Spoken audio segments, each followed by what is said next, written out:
पर सख्त नजर आ रही है। ट्रैवल एजेंट संशोधन बिल विधानसभा से पास। बिना रजिस्ट्रेशन एजेंसी चलाना सीधे तौर पर अब भारी पड़ता हुआ नजर आएगा। अवैध तरीके से विदेश भेजने पर 7 साल तक जेल। हर ट्रैवल एजेंट का पुलिस वेरिफिकेशन जरूरी है और बिल अब राष्ट्रपति की मंजूरी के पास जो है सीधे तौर पर भेज दिया जाएगा। हरियाणा में अब डंकी रूट से विदेश भेजने वाले ट्रैवल एजेंटों पर सख्ती के सीधे तौर पर फैसला लिया गया है। नायब सरकार ने हरियाणा विधानसभा में ट्रैवल एजेंट पंजीकरण और विनियमन विधेयक 2026 पास कराया है और अब हर एजेंट का सरकारी रजिस्ट्रेशन और पुलिस वेरिफिकेशन बेहद जरूरी होगा।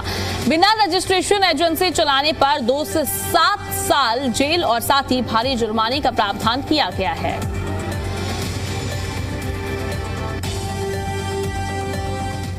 ऑनरेबल स्पीकर सर, ये जो अमेंडमेंट की इसमें एक नई सी प्रथा देखी है। ऐसे कभी भी अमेंडमेंट नहीं हुआ करते और आपने देखिए ये कुछ और जगह ले जा रहे हैं।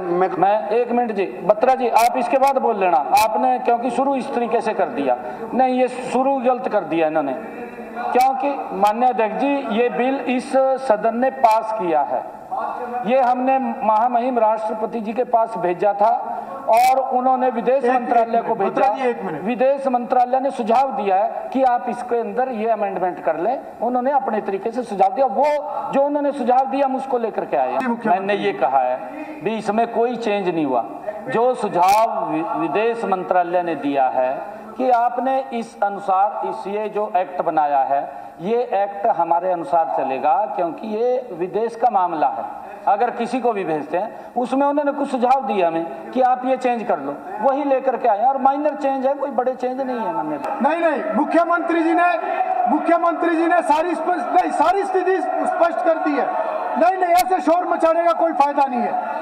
3-4 बार बात आई है, मुख्यमंत्री जी ने उसका जवाब दे दिया, स्थिति को स्पष्ट कर दिया। नहीं, ऐसे नहीं। हुड्डा साहब आप कुछ कहना चाहते हैं तो केवल हुड्डा साहब अगर कुछ कहना चाहते हैं तो वो अपनी बात रखें, और कोई नहीं बोलेगा। और कोई नहीं बोलेगा जी। हुड्डा साहब जवाब दे दिया जी। उसके बाद आपने क्लॉज बाय क्लॉज पूछ रहे हैं, इनका अधिकार है क्लॉज बाय क्लॉज। ठीक है, मैं आपको आप क्यों नहीं अपॉर्चुनिटी देते इनको?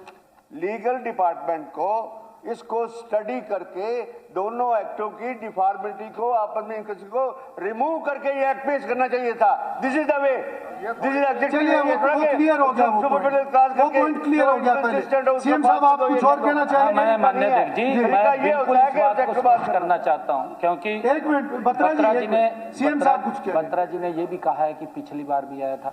माननीय अध्यक्ष जी इसी महान सदन, 1 मिनट, आपने कहा है देखिए इसी महान सदन ने इसको पास किया। हमारे संकल्प पत्र में भी है माननीय अध्यक्ष जी कि डंकी रूट से कोई नहीं जाएगा और अगर कोई डंकी रूट से भेजने का काम करेगा उसके खिलाफ सख्त कार्रवाई करेंगे।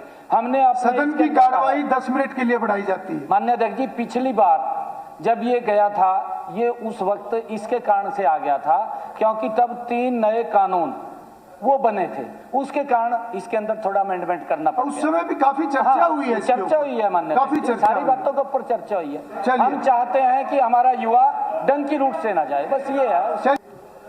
ऑनरेबल स्पीकर सर, हमें कोई गलत ऑब्जेक्शन करने की वो नहीं है, ना ही कोई किसी पे बाधा डालने की जरूरत है। ये कुछ है मैं आपके सिस्टम के हिसाब से लॉ डिपार्टमेंट को इमिग्रेशन एक्ट में जो इसमें कंट्राडिक्शंस हैं उसको रिमूव करके और तब अमेंडमेंट लेनी चाहिए। ये लिखना चाहिए कि इमिग्रेशन एक्ट में जो चीज़ होगा वो माना जाएगा, इसका डेरोगेशन नहीं होगा। ये ऐसे कानून नहीं बना करते और ना ही ऐसे कानून बनने चाहिए। बस यही कहना बोल कर दी। हाँ, मैं बत्रा जी को ये कहना चाह रहा हूँ कि भारत के संविधान के अनुरूप ये एक्ट बना है और जब कोई राज्य कानून बनाता है माननीय अध्यक्ष जी, तो अगर भारत का संविधान ये कहे कि इसके अंदर कुछ आप ये चेंज करिए तो हमारा फर्ज बनता है माननीय अध्यक्ष जी उसके अंदर कुछ बदलाव करने का।